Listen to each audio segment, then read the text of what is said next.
where the rubber always meets the road, I think. Actually, I'm not even sure what that means. Heartland Newsfeed Radio Network, live at heartlandnewsfeed.com.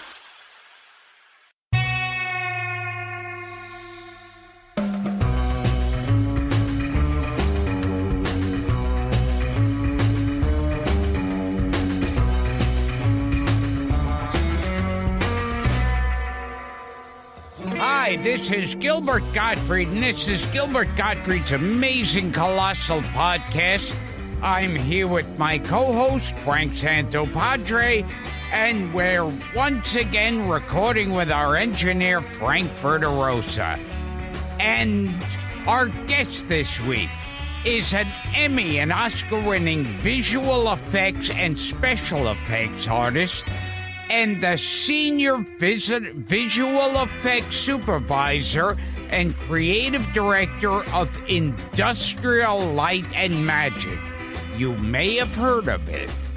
Reading this man's list of credits is staggering and overwhelming. But what the hell? We'll take a crack at it.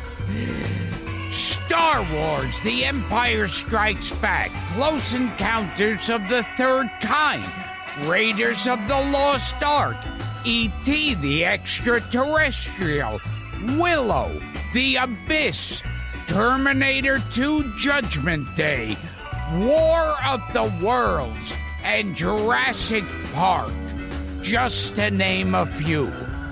Among his many achievements was spearheading ILM's move from models and miniatures to CGI for Terminator 2, and helping to usher in a brand new age of computer-generated imagery with the CG dinosaurs of Jurassic Park. He's been nominated for 15 Academy Awards, winning 9 of them, giving him the most Oscars of any living filmmaker. He's also been honored with a Lifetime Achievement Award by his peers in the Visual Effects Society, and he's one of only 3 special effects artists to receive a star on the Hollywood Walk of Fame, joining Stan Winston and his longtime friend and hero, Ray Harryhausen. Please welcome to the show one of the most significant figures in the 20th century cinema, and believe it or not, a man who claims he enjoys this very podcast, the legendary Dennis Murin. Hey, thank you so much. Who's that? Yes. Dennis.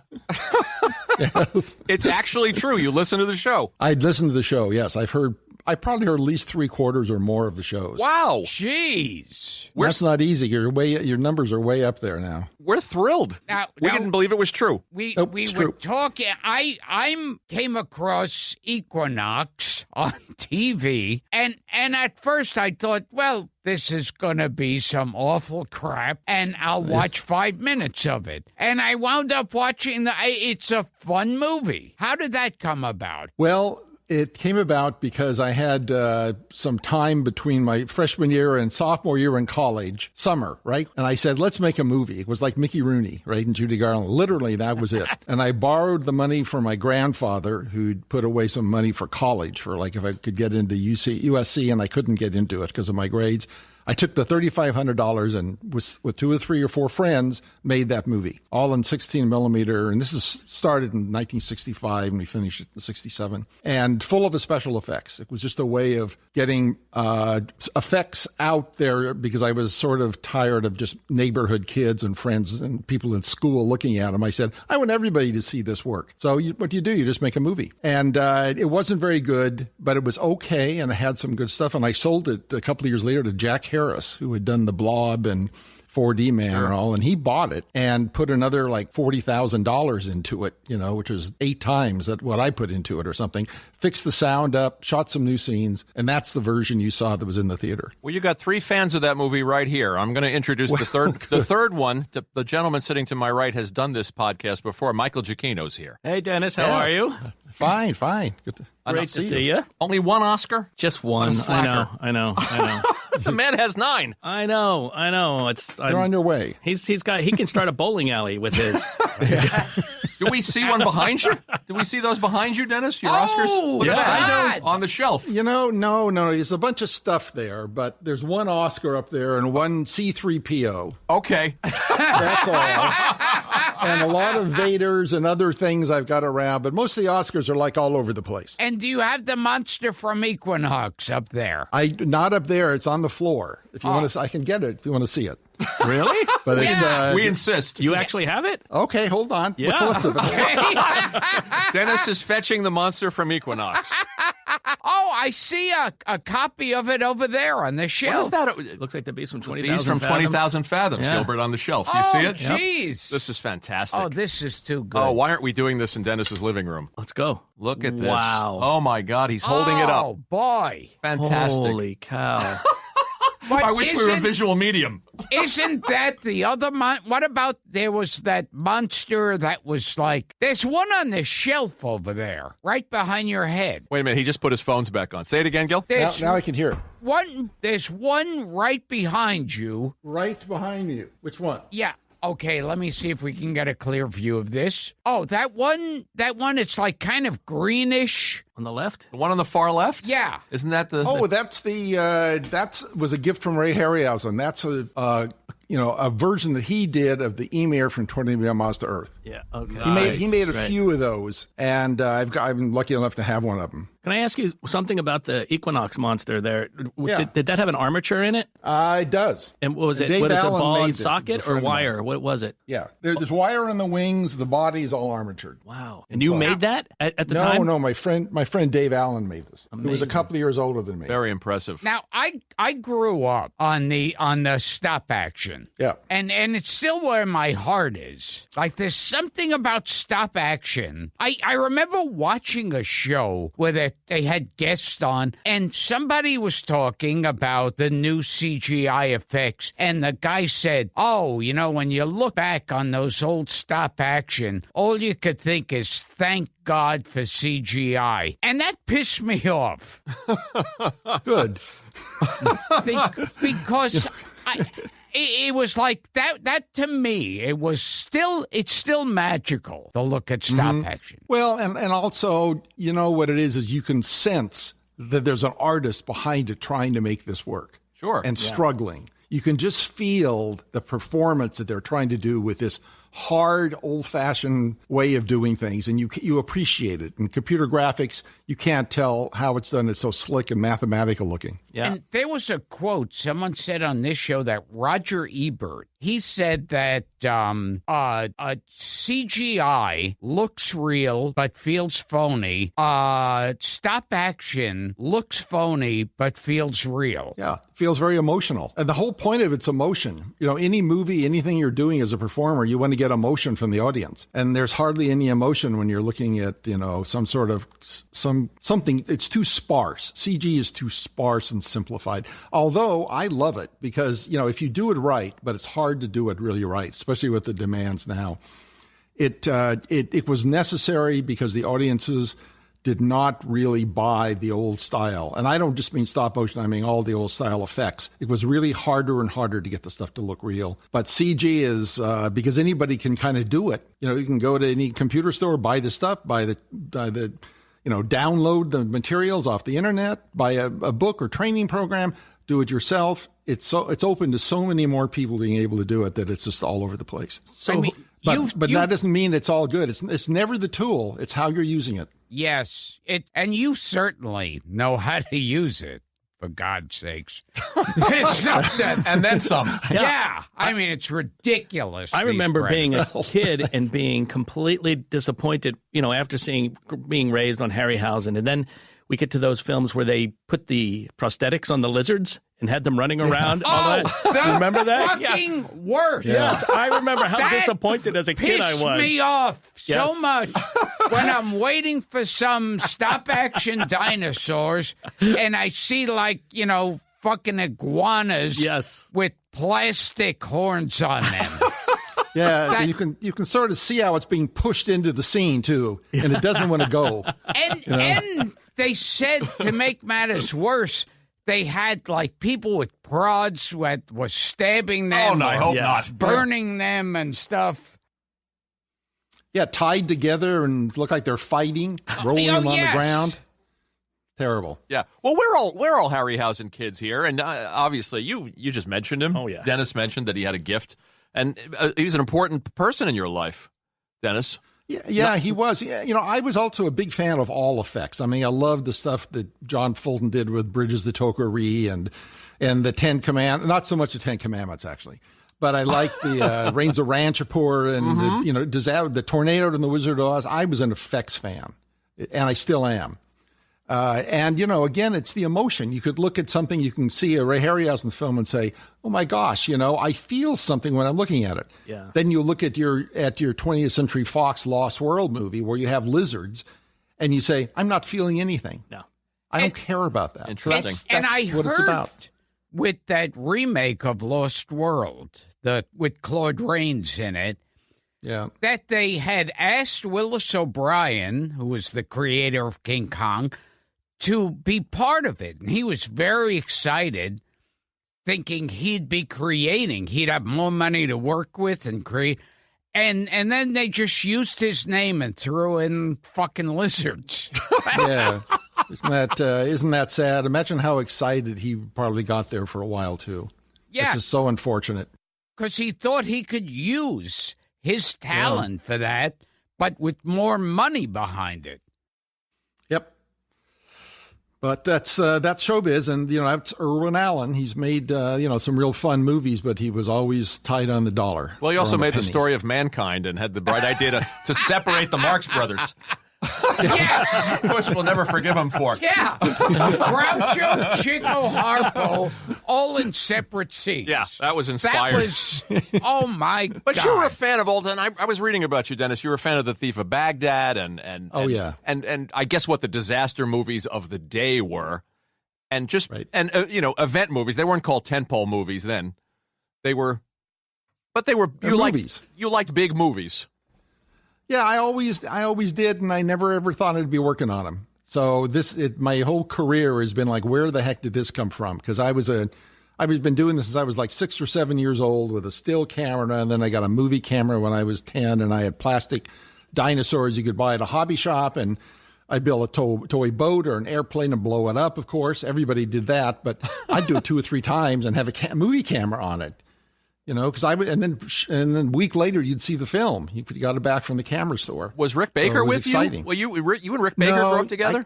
I got to know Rick later. Okay. When I was like about 20 or so. Okay. I'm talking about back when I was 10 or 12. A kid working in Super 8. Problem I had. No, 8 millimeter way before Super 8. Yeah. If computerization is done badly, it just looks too shiny and glossy. And it's like, what I love about stop action is you could put your hand into the screen and touch the thing that's there. Yeah, that's exactly right. You can feel it. It's tactile. Without need to. It's real. Well, and the people but you can do that sometimes in CG if you get it right. But a lot of people don't see it. I think we've got a lot of talented computer graphic people that are around now, but they haven't had a chance to really learn the aesthetics. They just, if you know the technical, they'll hire you. And you work on games which don't have to be photoreal. You work on commercials that don't have to be photoreal. You get into the age, the realm of feature films. They really have not ever had any classes that I know of. I've talked to schools about doing this, classes about what reality looks like on movie film or on movie digital. Interesting. And the people don't know. They know what they think they know, but it's not enough. You can learn more. The more you look at something, the more you learn. And you realize I just am scratching the surface of all this stuff. What were you going to ask, Mike? Well, I was going to say it's also about, bringing up Harryhausen again, the idea that he put character into those figures. There was they would stop and scratch their leg, or they would do things that we all would do. So it just felt like a real creature walking across that screen. It wasn't mindless. Yeah. Nothing he did was mindless. That's what I loved. And it was also a performing creature as opposed to that lizard from the Lost World. Exactly. Where there was just too hot under the lights and I just want to go to sleep. So how old were you when you decided to look him up in the phone book and place a call, Dennis? I think I was like 12 or 13, and he lived in Malibu. And I was in La Cañada near Pasadena. So he was in the phone book, and I managed to get over and see him. My mom drove me 2 hours across town, and he was the nicest guy with his wife and all, and invited me in. But he never talked about how he did anything, ever. Really? He wouldn't. I don't even know if he talked about using rear projection. So, interesting. I knew from the people I talked to and all how it was done, but he was really secretive. And, he's a magician. He always just wanted to sort of keep his secrets as long as he could, He didn't want to reveal anything. And he was an apprentice of Willis O'Brien, wasn't he? Yeah, correct. Yeah, he was. They were, Ray took his early dinosaur films that he'd done to Willis in middle of 1945 or 6, just when Obie was starting up with Joe Young, and hired him onto Joe Young right away. So he saw something in that, and I don't think there was anybody other than Ray that was doing it. There was Obie, 30 years older, 40 years. And then everything I've heard, Ray was kind of on his own. I mean, he knew other fans of sci-fi like Bradbury and Forey Ackerman, but I don't know of any other people that he was actually doing his home movies with. Same with Peter Jackson. You look at Peter Jackson's home movies, if you've ever seen those early ones where he never put the puppets into them, it's always just like one person. It's him shooting it, and then somebody else out there that's performing to the creature that was never in there. And I think Ray was the same thing. And I was kind of lucky, being later on, that I had 4 or 5 friends that loved this, and we would gather around and show each other our effect sequences, all during the late 50s and 60s. So we weren't really working on our own.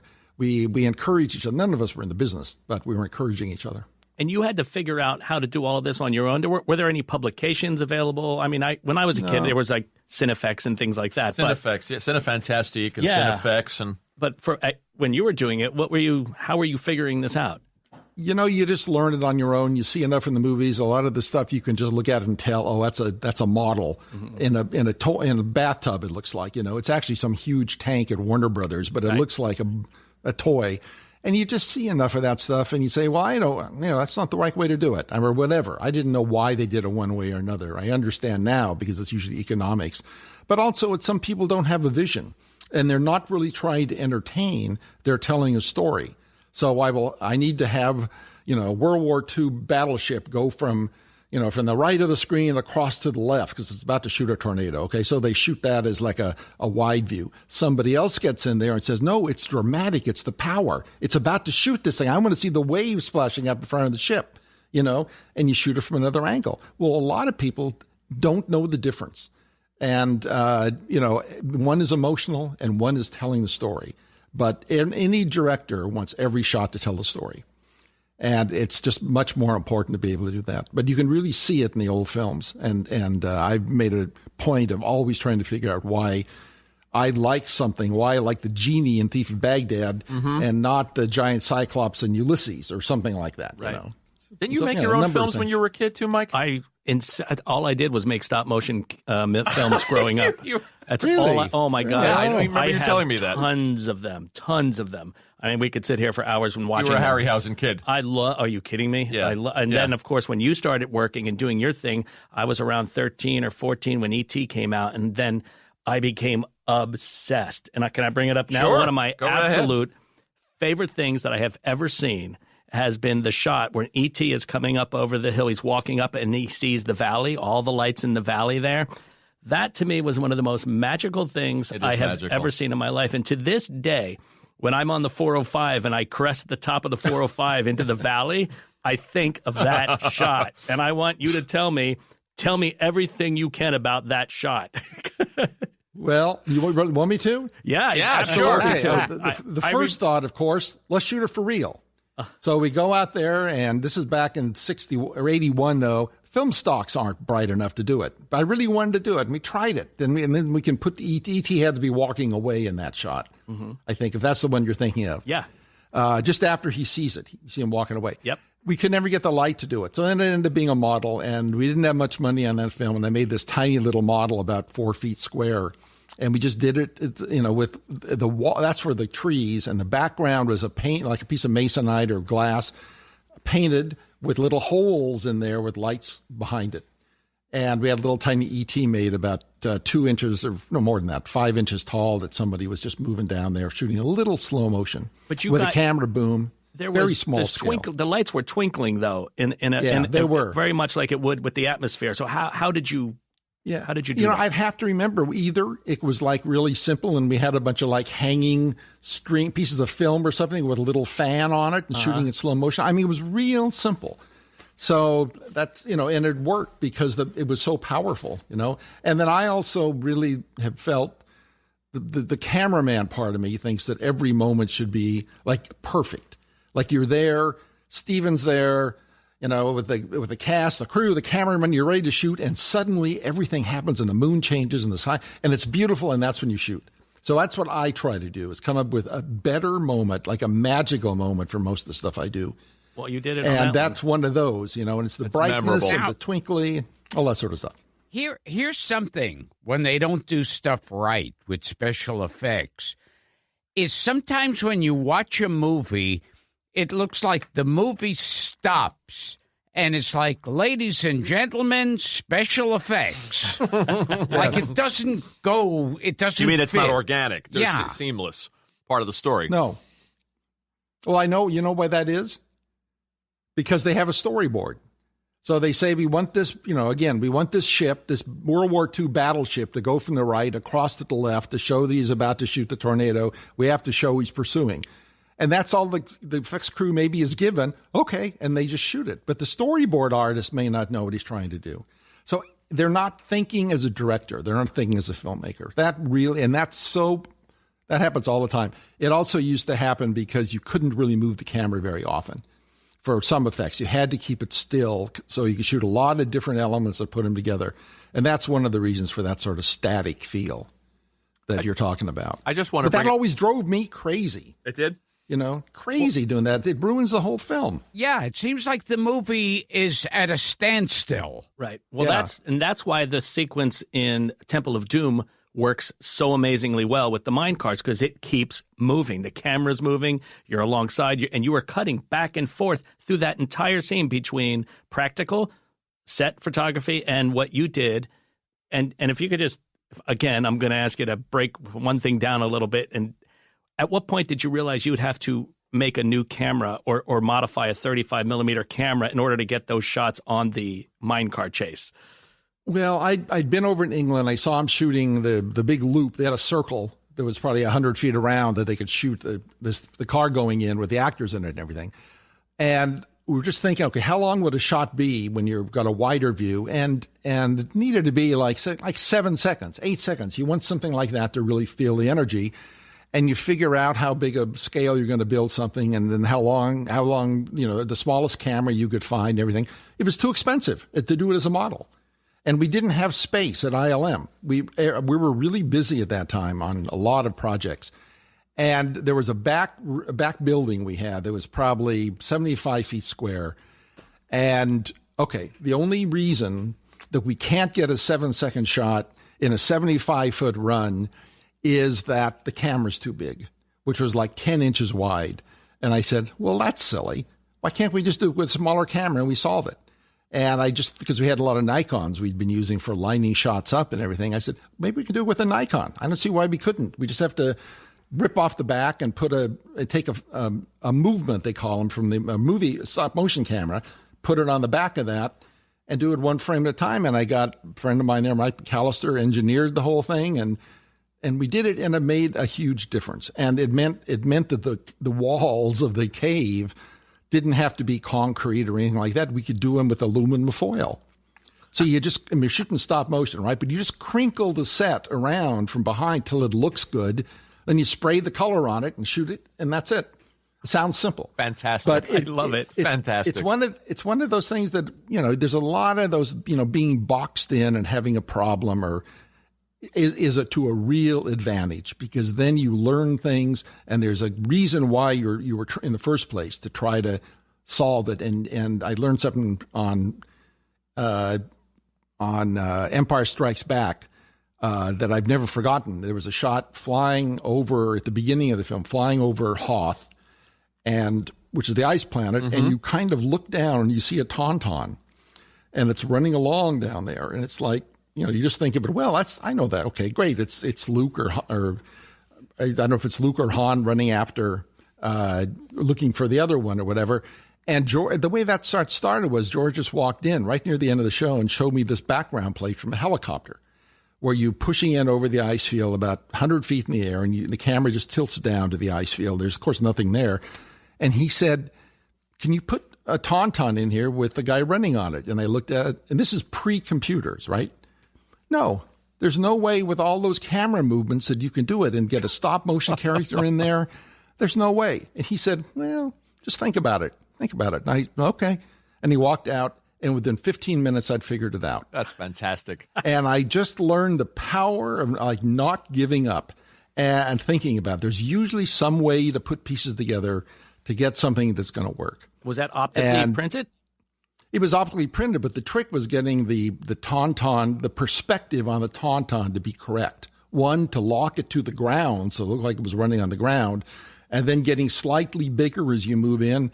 And then as you're supposedly over it, looking down on it, you're now looking down at its head because you're like looking down. Well, then how did you do it? Did you just have to break it down frame by frame and match that? No, it's the rig. Well, it was always done frame by frame, but it's real. There's some talk about it, but it's the motion was done on an animation stand, and the tauntaun was being held on a rotator, so you could rotate from looking at it in profile to looking down at the top, and it's the animation stand could push in to get closer to it, and we plotted it essentially the same way they used to do all those, all the Tom and Jerry cartoons with Gene Kelly and everything. That was all hard work on an animation stand. I just did it in a 3D space instead of in 2D space. Wow.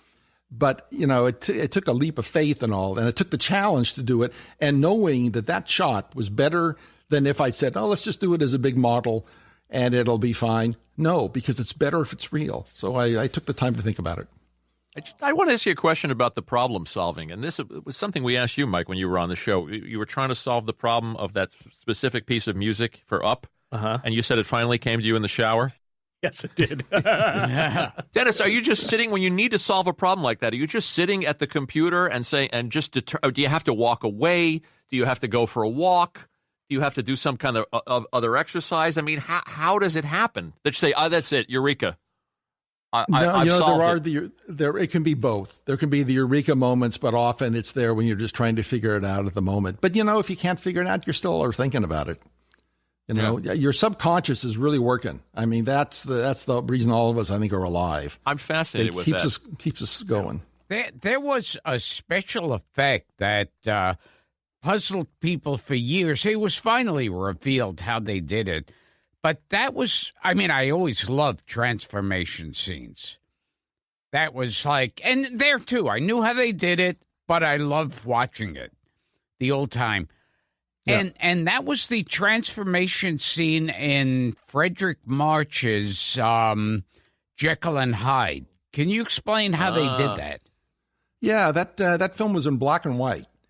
And what they did was they put, I think it was red makeup, I believe, on him, and looking at it through a red filter, you wouldn't see the makeup, and it was like under the eyes and stuff like that to make him look really scary. And then they slid the red filter that actually went from red to blue and actually just slid it along. It was transparent, slid it along, or they changed the color on the lights so that when you see him in blue light, all that red makeup goes black at that time because it's the opposite. So there was no cuts, no no lap dissolves, no anything like that. But it only worked in black and white. But it was really great. They did a really good job on it. There you go, Gil. Yeah. Yeah. And by the way, we were talking to Dennis before we turned the mics on. He's impressed that you managed to book Janet Ann Gallo on the show. Speaking of horror films. I was... You know who she is? Yeah. I'll explain to Mike. Yeah, I was crazy about... I kept saying that was the one I wanted. Janet Ann Gallo. Yes. Because I remember Ghost of Frankenstein. She was a child actor in Ghost of Frankenstein with Chaney Jr. Chaney Jr. and Bela Lugosi. What other show's going to book these people, Dennis? I ask you. That's right. Nobody.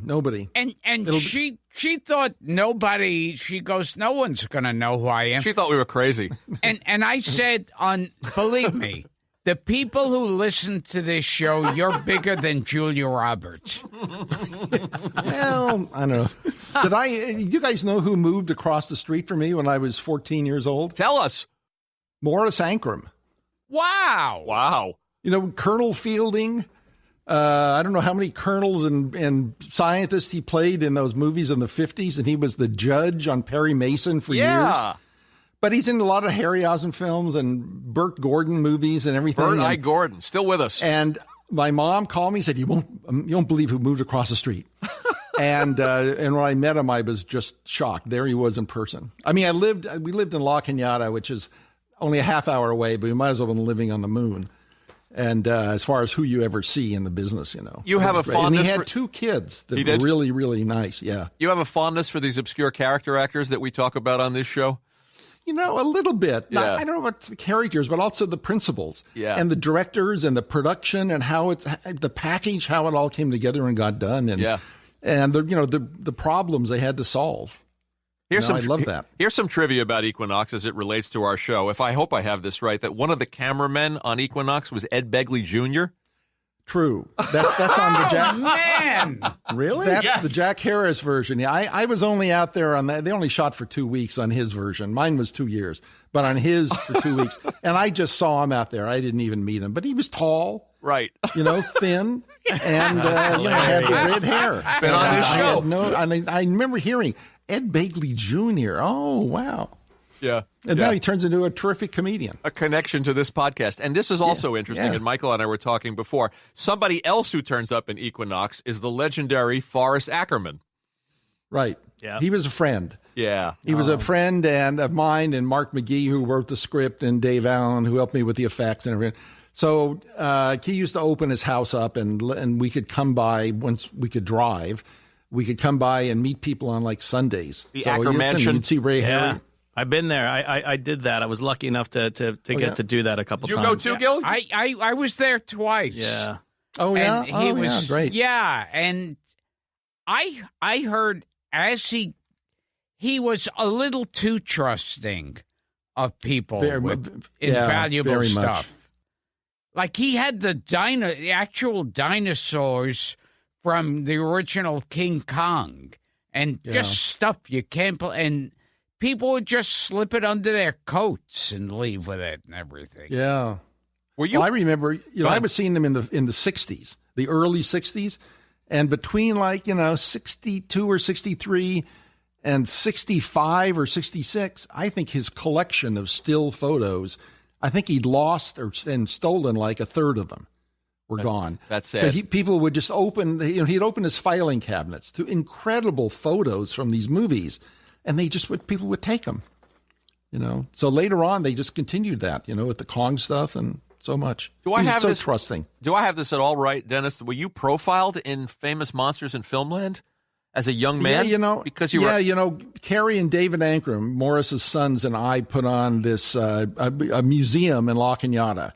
Because we were collecting stills, so I had photos from Burt Gordon movies and effects and Frankenstein and all that sort of stuff. Again, wanting people to see them, and they had a back house, and we put on the walls all these photos and posters and everything, Giant Behemoth and stuff, and put a big sign out in front of their house on Saturdays and Sundays for people to come and see this. So and then Forey, I told Forey about it or wrote him or something. I may have been one of the first times I met Forey actually. And he came out and showed up there and put it in his magazine. He called it the Murin Museum, but it really that was not it. It was I forget what it was, the Academy of Horror and Science Fiction Museum. Okay. But we only had 2 people ever show up. Oh, for like 3 weekends 2 people we did showed it. up. And Famous Monsters used to do that thing of wanted more fans like, and they'd have a picture of a kid. Oh, yeah. And one time, I think it was wanted more fans like little Stevie Spielberg. It could have been, yes. Yeah, he did that with a number of friends of mine, other too, yeah. I haven't talked to Steven about it. I don't know about that. That's fascinating. So you were a collector, too? Yeah. Yeah. You must know. You got to. Yeah, how else are you going to be able to keep those images unless you collect photos of them? You know, they're fleeting, right? They're on TV or they're in the theater and they're fleeting and they're gone. So it was the only way to do it. I used to shoot 8mm off the TV screen. To make be your able own to version of Destination Moon and but the real movie off the TV screen. Okay. So I could at least look at it and study it. As a kid, did you ever try and, I grew up in New Jersey, so I was far away from Hollywood, but you were in La Cañada, you could go down into Hollywood. Did you ever try and sneak onto the sets or sneak into any of the studios to see kind of what was going on? I couldn't ever, you couldn't ever do that, and you're too scared when you're like that young or so. But I had a guy across the street, a friend of mine in school. His dad was a doctor at one of the studios, and I went in on the weekend and saw some of the sets. So I'd occasionally see sets. If I was driving around, though, and whenever you saw a big truck in L.A., it was a film truck. Right. So I would always stop and watch, and I saw a lot of stuff being done then. I saw all the stuff being done at John Marshall High School there in Los Feliz. They were always shooting a Mr. Novak, that series. And with Grease James and Franciscus. Yeah, you could just drive by, and there they were. And I'd walk up to it, and I'd look, and here's the crew, and here's the actors and all, and there's the camera. And I always thought, if I'm just going to do this, I'm going to be by that camera, because that's where something's going on. That's where everybody is focused, and that's where they're making it. It worked out. Did you ever think you'd see a big fancy schmancy Criterion version of Equinox? I mean, it's got a real following. Well, it's right in my collection, right between Citizen Kane and Grapes of Wrath. I mean, it fits right in there in alphabetical order. How about Close Encounters? What can you talk about? What was Douglas Trumbull like? Doug was great, a really good artist, really knew how to make things look really super nice and everything and good, and a completely different setup from Star Wars. They knew how to do things, but in Star Wars we were going for speed. On Close Encounters, it was more reflection of Steven, and with Doug in there, of course, which is going for feeling and emotion and pictorial beauty in it, and all that stuff, which I liked, but I'd never done that before in a big film. So that was a great education for me, and a year and a half to go from one show to another. How did you get on Close Encounters? How were you hired on that? I was wrapping up Star Wars after a year, and I'd heard from somebody there. Everybody knew each other. I didn't know Doug or anybody down there, though. But said, you can probably get some work down there in Close Encounters. They're doing something. And it was down to the other side of town. It was going to be a long drive. And I thought, well, I can put up with it. And fortunately, I did. And went down and got the job, started 4 days later. And it turns out what they want me to shoot is the mothership. Oh, wow. And I knew nothing about the script, hadn't heard anything about it. But, what I really, I was about ready to get out of the business. And I stayed in a little longer. This is before Star Wars even, to meet the directors before I gave up. Is this when you were living with your mom with your maxed out credit cards? Yes. Oh yeah, right. That's it. I'm out of money. $750 in debt. And which is a lot of money to me. And so anyway, I wanted to meet George. That's what pushed me to get to get unknown territory, right? With all these people I don't know on Star Wars. And the same thing to meet Steven. For Trumbull, because I didn't know anything about that fancy equipment. You look at Equinox, that's all I knew. Wood and sticks and glue and paint and everything. But I was so impressed by 2001 that I said, I wonder how these guys do this. And I knew kind of that Star Wars is going to be done like that. And certainly Close Encounters was, but it was scary going into those shows, not having a clue as to how the equipment worked or anything. But I was pushed, the directors, I love those directors. Mm-hmm. What was some of the tricks you had to learn when you couldn't have the money for all the computerized stuff? What were some of the tricks of just gluing and folding? And... You mean when he made Equinox? Yes. Like with your hands, getting your hands Getting your hands, and... well, you don't have to be perfect. If you try to do something perfect, you'll never get it done. But in the context of a film, you can have some pretty funky things for a few frames here and there, and maybe you cut away.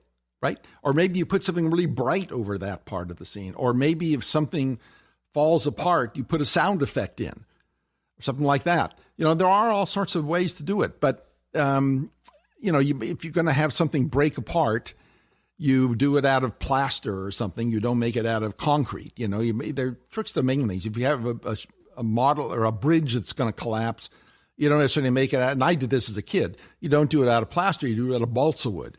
So it can just break and, paint it to look like a bridge and all. But you have to know all those tricks because it is all a trick. There's nothing real in it at all. And that's all stuff that, you would have thought when CG came in that I would have really been kind of obsolete. But I wasn't obsolete because I learned what looked real and what didn't look real. Mm-hmm. So I could apply that to CG.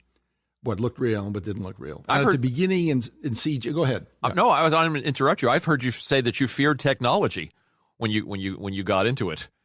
Yeah, I was feared it and wasn't really interested in it. Uh-huh. That's it's just kind of there. I'm interested in the end image. That's all. The end image, how I feel about it when it's over, and I have a way of seeing it in my head the way I'd like it to be. And it always changes. But if it always gets better, which it seems to with good directors, then I'm fine with that. Well, this show, we love to talk about turning points. And just to go back, you said something about getting out of the business. This is after Equinox, right. And then you knocked around for a while. Do I have the chronology of this right? You worked on Green Giant commercials and...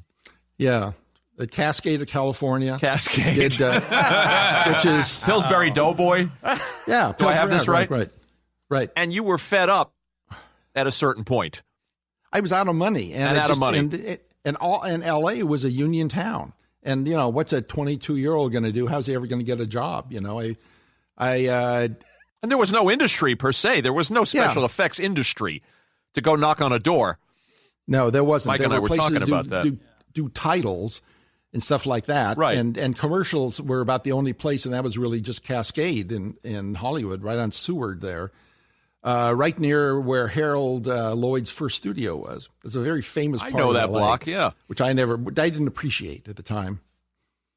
So, but anyway, eventually I was ready to get out, and I said, that's it. I'm going to go into inhalation therapy, which I had seen in an ad in the Los Angeles Times. Yeah, in the LA Times. I think I can learn that, teaching people how to breathe. Wow. And, but then, Star Wars, I heard about Star Wars and I just pushed to get on it and managed to find people to talk to out there. And how did Star Wars and Lucas show up on your radar? I was working at Cascade right before Cascade closed up, and we sold a camera. We were like trying to consolidate to somebody who wouldn't say where he was working. But it turned out that he was working on Star Wars. Wow. And they were just starting to set up the animation department. And this was an animation camera. And then a couple of friends of mine went out and actually heard interviewed George. They interviewed with George about working on the show.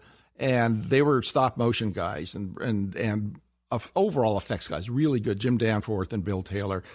And George said, no, I don't want to go this complicated way. I don't mind throwing the models in front of the camera or sliding them down wires or something. That's the way we're going to do it. We don't have the money. So they went away, and I'm friends with them, and they told me about it. And I thought, oh, that's just too bad, but it's never going to work out. And then, of course, I guess everybody else in town said the same sort of thing or said it was impossible, the people that they talked to.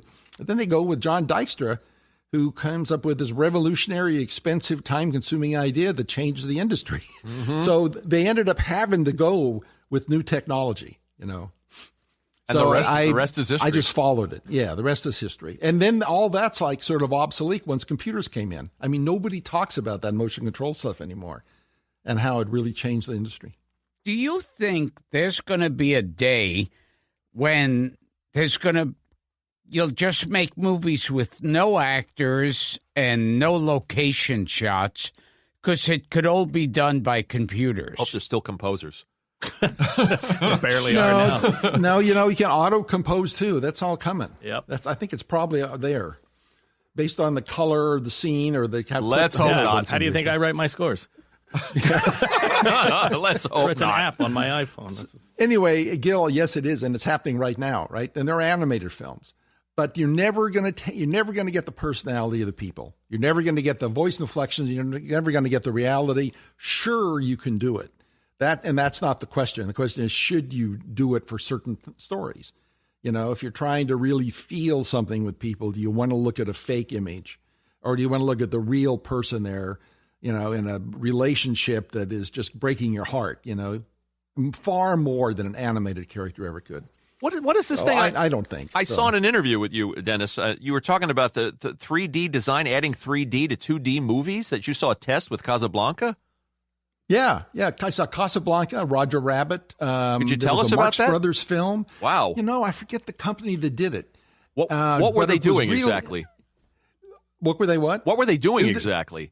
It was a demo reel that they'd put together, and they had like 2-minute scenes from these big movies that they had added post 2D, and they're doing it a lot now, or 3D to 2D movies. You see it all the time now, and it's mostly not done right, so it looks pretty bad when you see the 3D. But they did it to sort of sell the industry on it, and it kind of worked, and people started doing it, and they were really neat. They did it much better than most of the conversions are being done now. And I really enjoy 3D if it's done right. But as far as I'm concerned, nobody's doing it right. And it's too hard to explain why, but it's I did the 3D conversion on episode 2 and 3 of Star Wars that have never been shown. They were going to release them and they never did. We showed them at conventions and all. And they're done this different way, where everything is much more spatial. You're like looking at a room. You're not like looking at the figure. You're looking at the whole space and seeing people moving around. And I thought it was really neat. So, but I wish that footage were still around, because it's neat to see those movies, especially Casablanca, Wizard of Oz. Some of Wizard of Oz in 3D. It's been done since. I got to see this. Yeah, I know. You aware of this? I am aware of that. Wow. Yeah. Yep. Now, I remember watching when I saw House of Wax in a theater and a couple of other 3D. And Buona Devil. Yes. Wasn't that the double feature? Yes, oh my God. by a one-eyed director. Andre de Toth. That's right. And of course. I had one eye. So he could never know if the 3D was working. It's one of the great mysteries of Hollywood. You need 2 eyes, too. So they, of course, in Hollywood brilliance, hired a one-eyed director. Right. But I remember those early 3D, when you'd look at a room or the actors, and it's like you could see depth, but every figure looked flat. It looked like a pop-up card. It looked like you could go into the room, but that all the actors were cardboard cutouts. Yeah, I know what you mean. And that's even true of some of the movies now. They still they're shot in 3D. Yeah, I agree. You think that's part of the future, Dennis? That I mean, eventually, but I don't think so. It had a good chance. A lot of the problems they had in the 50s and 60s, they got rid of with digital. So now there's almost like no excuse, because you can see it on the set, and they never used to. And but I don't think people are thinking about it as much. And it really is the story. That is like a trick, but the story is so important. Dennis, did you work at the shop in Van Nuys when you were working on Star Wars? So can you tell me a little bit about that? Because that is sort of like a pilgrimage that I do once a year. I usually go and drive by. Oh, you do? I drive by where that used to be. I took my kids there when they were young, and we're like, this is important, this building right here. So that's where they blew up the Death Star. Where ILM first that parking existed? lot. Yeah, wow. Exactly. Tell me about that. What was it like there? Well, it was when I started there, it was mostly an empty building. The model shop was going. There were some cameras being started. The stages were kind of empty and nothing going on yet. And it was like a bunch of hardly anybody over 35, and most people about 30 or younger. A lot of people from Long Beach State, from the industrial design group that John Dykstra, who was setting it up, had gone to school in and hired friends. So not many film people at all. And it didn't really so much matter because it didn't seem like it, because George had the ideas and the storyboards are being done and everything. So it was, it was a fun place, and I didn't quite fit in because I was too serious about it. And the guys were like racing cars and motorcycles on the weekends and stuff. That's really important, and I really respect it and all, but it wasn't who I was. So I didn't have as much fun because I was too worried about how the hell are we going to get this movie done. Right. And we barely did. And what were some of your responsibilities at that time working on the film? I was called the second cameraman. Richard Edlund was mainly doing a lot of the stuff, but I was shooting at nighttime, shooting as much as I could in the daytime with the second camera. So I shot a lot of the trench, a lot of the big battle shots that are of the ships flying around. But there was so much that we spread that among ourselves. And George was in there a couple of times a week. He'd fly down from Northern California, stay there for 2 days, and go over all the shots for the rest of the time with us and everything. And we got along really well. George and I did. I think we had a shared vision. That's true of everybody I've worked with. If I've got a shared vision with it's like, Spielberg comes up and he says, this guy in AI, we want this alien or this creature at the end of AI. I want him to look like that guy from Man from Planet X. And I say, wow. Yeah, I know what you mean. Now, how many people on that set of 200 knew what he was talking about? Oh, probably just you. That's it. Yeah, I love that. You know that, and there was the same kind of with George and, with someone with Cameron and those, it's I enjoy those much more than if the director says, do anything you want. You're the effects guy. I think I know the answer. That's too easy. Yeah. I saw him giving. I watched the video today of Lucas giving you the Life Achievement Award too, and he's talking about how you were there in the middle of the night, just sitting around. You must be nostalgic for those days. I mean, it was everything was happening around you. It was the beginning. You could smell it, you could feel, you could hear it. You're on the cusp of something big. And what's in the future of special effects? I can't say. It's a secret. Perfect answer. I have all the answers. I actually have it. It's right. I was just thinking about it. It's on this piece of paper. But I can't. He wrote it down. I did. I wrote it down because I can forget it now. I'm too old. I can forget it. I know the answer to this. Who knows? The thing is that it's not up to any of us. It's up to the public. That's interesting. Totally up to the public what they like and what they don't like. That's what drives everything. We had Leonard Maltin here, and we were talking about, and we hope we don't see this day either, but we were talking about, what we see seems to be the slow demise of movie theaters. Yeah, I heard that show. Oh, you did? Along with, wasn't he sort of saying he thinks they're staying on or something? Yeah, I mean, it gave us hope. I mean, the Zig, obviously it's a different situation in L.A. I mean, here we lost the Ziegfeld, which you know about. No, you're right. Yeah, there are theaters for billion-dollar movies, but for anything else, it's like maybe movies that you'd see in every theater is now you'll find like one little art house in the city, and you're lucky to catch it there. Since I moved back to New York from L.A. in 2003, I think at least 15 theaters have closed in Manhattan, and that's 15 years. Well, the other thing is different, that is the length of time a movie stays in the theater. It's like it's gone before you know it. When I was a kid, I could see Star Wars 15 times in 6 months. It was just still playing throughout that entire time. I miss it. Well, I think that's why the multiplex started. It was all my memory. It was all in defense of this big fear of cable coming in, and you can see any movie. They called it on demand back then. Right. On demand, you'll be able to see it. You'll pay your money. This is like sometime in the 90s or so. I think that's what started multiplexes going, so that you could play these movies all the time. Maybe it's not on demand, but within an hour, you'll be able to find it at your Cineplex because it's playing at 2 or 3 theaters. I think that's what kind of started all that. I think Michael has a question for you from a fan, Dennis, and he's going to read it. Read this? Yeah, we put this out on social media, and we were bombarded with questions for you. Okay. So we'll throw a couple of them at you if you don't mind. All right, this is from Robert Martin. Robert Martin, wow. For me, this will be up there. This will be up there with the Michael Giacchino interview. Thank you, Robert. Very nice. Looking forward to it. I would please ask to hear some discussion regarding all of his early groundbreaking work with the 1960s Jerry Anderson supercar. Yeah, tell us about that. I didn't work on it. You didn't work on it. The internet thinks you did. Yeah, no, I don't think I don't know where it came from. That's British, right? Yeah. Yeah, no, there he's you probably go. maybe he's getting mixed up with Brian Johnson. We were impressed. I know. Robert Martin, we're sorry, but there you have it. Okay, how about this one? You did work on Flesh Gordon. I did, yes. Oh, excellent. now I woke up. Peter Santamaria wrote this. I just had to share this. How many minutes into the podcast until Gilbert asks Dennis about the Penosaurus monster in Flesh Gordon? I'm afraid I wasn't involved with those monsters. I was involved with some of the spaceships. Fair enough. Like that. Would you think of doing a sequel and making a more advanced Penosaurus?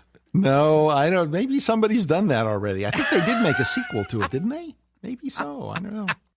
Where was this one? This is interesting to us. Bob Burns. Joe Baeza says, does Dennis have memories of working on the Bob Burns Halloween extravaganzas in the 70s and 80s? Yeah. Oh, yeah. wow. I see you know Bob we a had lot Bob here. still. You know the show. Yeah, we talk about it a lot together whenever we see him, and we wish he was still doing them. Oh, he's a sweet man. So what was that like? He is.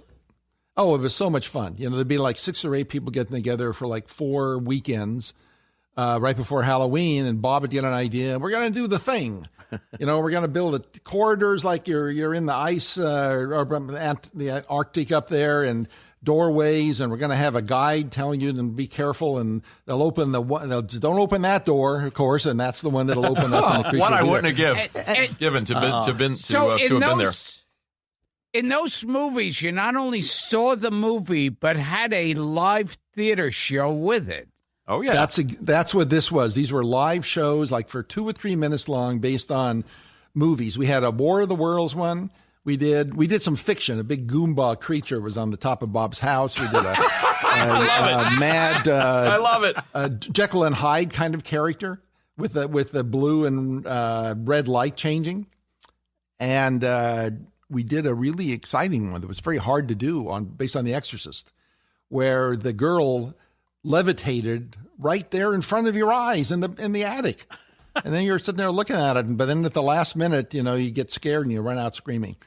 So it always had a punchline, of course. God bless that man. When they were alive, they were hiring Glenn Strange and Bela Lugosi for some of those shows, I heard. I don't think they were hired, but they would come by. That's great. As fans. Yeah, that's great. Maybe I think I don't remember seeing them, but it's so funny walking into Bob Burns' house. One day I remember walking in and there's Doodles Weaver. Wow! What? Oh my God! What a great name! I didn't know. What Bob, a great name to bring up. Doodles Weaver. Well, yeah, we've known each other for a long time. For a lot of people like that. So these guys would show up. We'd have on the Thing show. Some of the actors would show up that were in the movie, in the original. Wow. Oh man! Were there to go through the show. So I don't know how Bob knew everybody, but he did. You know what's so great about Bob is there's no irony. There's nothing camp about it at all. Yes. He loves these creatures. Right. Absolutely. And we all do. And the actors. And that's why we're still here, and the other people have gone on to doing situation comedies or something. Who knows what they're working on. I think we'll all enjoy this question from Michael Lavoglio. Can Dennis recreate the bicycle scene from E.T. with Gilbert in the basket?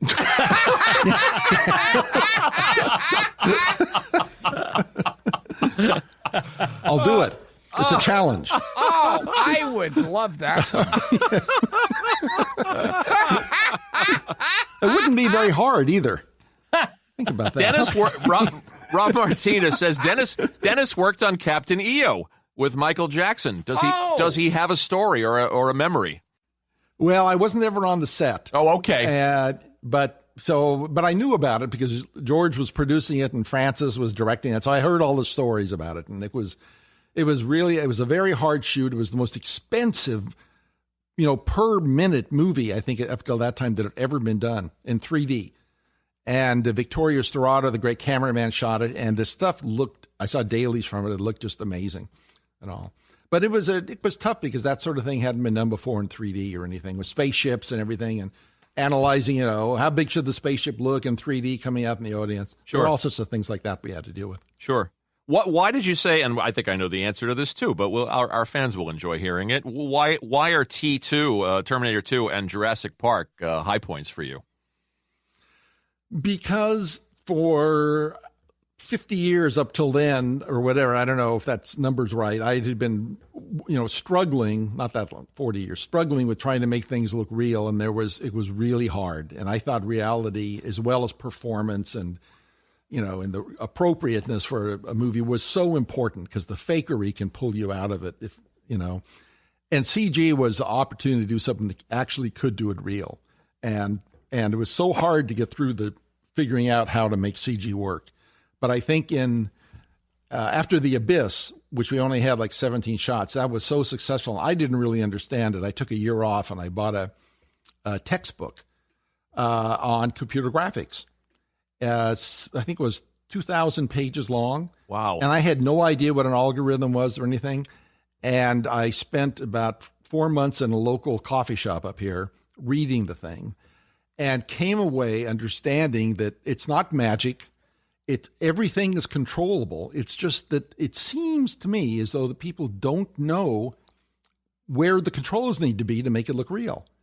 And that's what I was looking for and hoping for. And we've been working on it at ILM for years with the computer graphic department. So we were kind of ready to make a big step. And T2 was the really big step. And I came up with ideas for digital compositing, so you no longer saw the matte lines around the T2 character or any compositing. And it was just great. But I thought that was going to be the breakthrough film, but nobody could figure out what they were looking at. And then Jurassic came out, which of course was the big one that knocked everybody off and changed everything. You talk about seeing a movie with an audience. That scene when Robert Patrick passes through the bars, what is it, in the asylum? Yeah. And this is what I miss about seeing movies with audiences is the oohing and the eyeing. You knew people were seeing something they had never seen before. Right. On a movie screen. And there's nothing wrong. Yeah. There's no flaw. Imagine if that had been like, as much as you love stop motion animated figure or something, or in the dark, or, I just love that. That's the magician part of me, I guess, likes to show that off. Do you actually do magic? Do you like magic? I did when I was a little kid, like 10 or 12, and I'm not good enough for it. I'm not that extrovert. Now with films now, another thing that actors will have easier is that they don't need to wear bad toupees or get facelifts anymore. I think there have been whole movies where they put hair on actors through computerization, and they make them look 20 years old. I was looking at Michael Douglas being made younger in the Ant-Man flashbacks. Yeah, it's amazing. It's pretty good. Yeah. I must say, it's pretty damn good. I wanted to hate it, but it looked wonderful. De-aging. Yeah, de-aging. Well, you look at some of the credits, and one of the big companies that does that work, they got the second highest effects credit on a big recent movie, and they just do de-aging. And you look at it and say, who was it? Who did they make look 10 or 20 years younger? They never say. You never say what you're doing. And they'll never have to do that crappy old age makeup. Or put the Vaseline on the lens to make it soft. Yeah. Yeah, but you go back and you look at some of that old age makeup. You look at Dick Smith's work on Brando and Dustin Hoffman for Little Big Man. And it's pretty impressive. It holds up. The Exorcist. And The Exorcist. Because I heard Max von Sydow was like 40 when he did that. Yeah, and after you forget what Brando really looked like, but you look at any of those scenes now where he's in the makeup chair while they're applying it, and you just can't believe it's the same guy that's in that movie. In Godfather. Absolutely. Yeah, because Brando was in his 40s when he did that. Yeah. All right, let's get to something fun. You playing a Nazi. Yes. It was my dream. For our listeners that don't know, that's Dennis behind the Life magazine. I know, that was the funniest thing. In the original Raiders. Stephen needed to get this other shot showing that somebody was tailing Harrison in the tri-motor airplane to go from point A to point B in the story. And they were, I don't know how the word got out, but someone looked at me and said, "You're the one." And I said, "What?" "Okay, well, you got a part in the movie." What? Okay. So we did it actually in Richmond, which is only 7 miles across the bay from where we were working. But the tri-motor was there, and it couldn't fly, but it's where they were storing it. So we went over there. Stephen came up, and the whole crew and everything, small crew, and we shot it in a morning over there. And it was the strangest experience to be on the other side of the camera, with everybody's looking at you, and you wonder, what do I look wrong? What am I doing wrong? But they're looking at the shadow of your nose on your cheek or something like that, or your hair or head half the right way and stuff like that. Do you have more of a warmth? It was pretty neat. Do you have more of a warmth for the Nazis now than you did? Well, Gilbert, you played Hitler. Yeah. I don't quite yet. I have to soften up. I don't think I'm ever going to quite have that. No. I want to throw. I didn't even know I was supposed to be a Nazi. I probably would have said, "No way." How about this question? This is interesting from our friend Mike Herman. Does Dennis think motion capture performers like Andy Serkis should be eligible for Academy Award nominations? That's a loaded question. That's a loaded question. I think it's, sort of. I don't have an answer for it. I think what they do is so important to get the right attitude and so much of the detail in it. It's just different. I think some of the people are thinking about doing like special awards. That may be the way to treat that. Mm-hmm. But it's so important. How about this one from Ray Garton? Dragon Slayer was a big leap forward for Disney. What were some of the groundbreaking effects Dennis pulled off on that movie? Any first? Well, for one thing, a very realistic dragon. Yeah, right. I was I had a shocker after Empire Strikes Back that we had a preview, and a lot of the cards came back saying people did not like that Tauntaun creature. They thought it looked fake, the two-legged creature running we thought it looked fabulous. So I started questioning my own wisdom. Am I seeing it the way the public was seeing it? And realized, well, maybe I'm not. Maybe we should try something different on Dragon Slayer.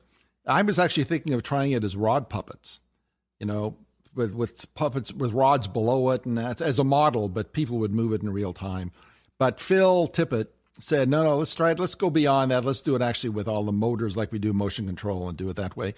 So it's got a fluidity that's like real, and you had never seen that before. All you'd ever seen was the Harryhausen sort of stuff. And even the stuff we did not have the reality of Dragon Slayer. And then I kept it real moody and dark and mysterious, and the design of the dragon was terrific, and the sets were great and everything. So it really worked. We're trying to something. You're always trying to top yourself, aren't you? Absolutely. Whenever I finish something, I in my mind convince myself it's obsolete, and I really do that. That's it's just like obsolete, And part of it is that I don't want to do the same thing again. I want to do something like different, but not just different, but better. And so then you got to figure out, well, what's better? How do you find that if it hasn't been done before? So, right? And where are these 9 Oscars scattered, Dennis? They're all over. Ask Michael where he keeps his. Our friends, family, work a little bit around. They're all over. I mean, I try to get them back every so often so they can talk to each other and exchange stories with each other. But Gilbert, we're sitting here with 2 gentlemen who started in life as little boys making their own movies in the backyard, and now they have Academy Awards. Don't you think there's something wonderful about that? That really is. That's amazing. Where do you keep yours, Mike? It's in the printer closet. Why is it in the closet? I don't know. All that stuff's in the printer closet. I feel like... You don't put it on display. I don't know. Jimmy Stewart gave his to his father, and he put it in the hardware store window. I feel like my mom would yell at me. You're bragging. What are you doing? You're bragging? You're going to put that out there and make people look at that? You got to put it out. Put it out at least. Here's a question for both of you. Do you often feel like if you are looking at an Academy Award that you won, that you'll get like a little lazy, like, oh, look how good I am. I won that. and you won't try as hard. Not if it's in the closet. Well, I think that, and, That's right. and that might be part of like why my psyche wants it that way, is because I kind of don't want to look at it. I don't want to be reminded that I won that, because I constantly listen. Every time I finish a film, I think I failed, and I promise myself I'm going to do better on the next one, and I'm going to learn. So I feel like I learned something every time, and if that's in my face, I won't. I heard Spielberg, when Spielberg directed the second Jurassic Park, he felt like he was so his opinion was that he was so proud of himself for what he achieved with the first one that he didn't feel like he worked hard enough. I didn't see any of that when I was on the film. The interesting thing on that was when he changed the entire ending to taking place in San Diego. And that happened very quickly. And wait a minute, we're not going to end it on the island. We're doing something completely different. We're going to make a King Kong where he's in the streets, the T-Rex is in the streets and everything. I thought that was a really good idea. So I never saw any sign that Steven didn't give it 100%. I mean, he never does. I mean, it's probably just him. Yeah. Like after watching the film, like he wants it beyond perfect. Yeah, could be.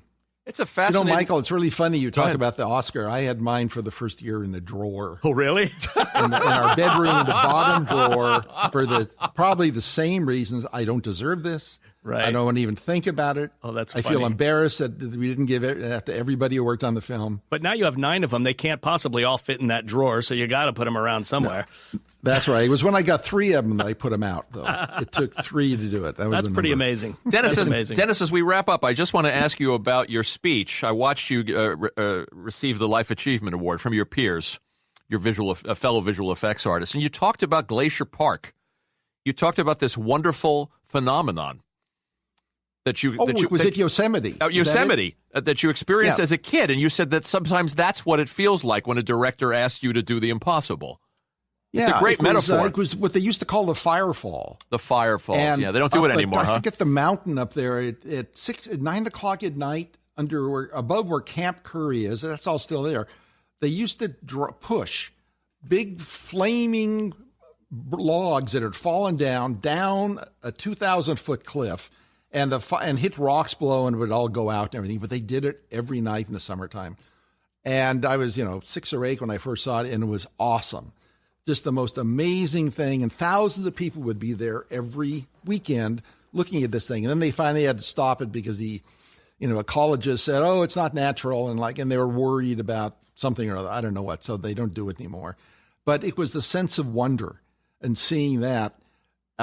Something that's impossible is happening. It's not a waterfall. I mean, it only worked because of it, Yosemite, right? Where you've got waterfalls in the daytime, and at night you've got fire falling down. Sounds wonderful. It looks like flaming water, and that had a major effect on me, seeing that. Yeah, and it leads me to the question: can a guy like you that knows how things work maintain his sense of wonder when you walk into that movie theater? Is it hard? Yeah.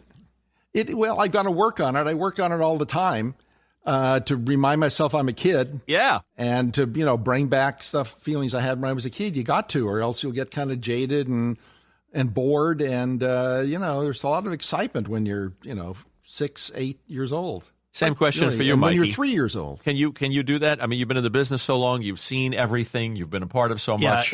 It's like he says, you have to work at it and you have to force yourself to be in a certain mindset. But sometimes it just kind of overcomes you and happens, like you get lost in a movie. And when that happens, it's really one of the most wonderful feelings. That really, truly makes me feel like a kid again.